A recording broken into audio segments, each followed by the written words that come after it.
ఆంధ్రప్రదేశ్లో ఉన్నటువంటి ప్రభుత్వ ఉద్యోగులు పెన్షనర్లకు సంబంధించి వాళ్ళకి ఈహెచ్ఎస్ కార్డు ఉంటుంది కదా, ఆ కార్డు ఇప్పుడు అప్డేట్ అయ్యింది. అంటే ఈ 2024 సంవత్సరంలో ఉమ్మడి కూటమి ప్రభుత్వం ఆంధ్రప్రదేశ్లో అధికారంలోకి వచ్చిన తర్వాత మీ ఈహెచ్ఎస్ కార్డుని ఎన్టీఆర్ వైద్య సేవా ట్రస్ట్ కిందకి తీసుకురావడం జరిగింది. కాబట్టి ఇప్పుడున్నటువంటి మీ ఈహెచ్ఎస్ కార్డుని కొత్త కార్డు అయితే మీరు అప్డేట్ అయింది, దాని మీద డౌన్లోడ్ చేసుకోండి.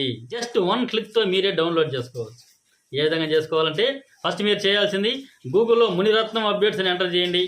మన వెబ్సైట్ వస్తుంది. దాన్ని ఓపెన్ చేసుకున్నట్లయితే అక్కడ సెర్చ్ బాక్స్ వస్తుంది. అందులో ఈహెచ్ఎస్ అని ఎంటర్ చేయండి, సెర్చ్ చేసుకోండి. మన సంబంధించిన పేజ్ అనేది ఓపెన్ అవుతుంది. ఓకే, దాని మీద క్లిక్ చేసుకున్నట్లయితే ఈ ఈహెచ్ఎస్ కార్డుని ఏ విధంగా డౌన్లోడ్ చేసుకోవాలని వివరంగా స్టెప్ బై స్టెప్ అక్షరాల్లో ఇచ్చాను. కాబట్టి అక్కడ మీరు చదువు కూడా సులభంగా మీరు డౌన్లోడ్ చేసుకోవచ్చు. నెక్స్ట్ అక్కడే అదే పేజీలో చివరన డౌన్లోడ్ లింక్ ఈహెచ్ఎస్ కార్డుకి సంబంధించిన ఒకటి ఇచ్చుంటాను. దాని మీద క్లిక్ చేసుకోండి. ఇక్కడ మీ ట్రెజరీ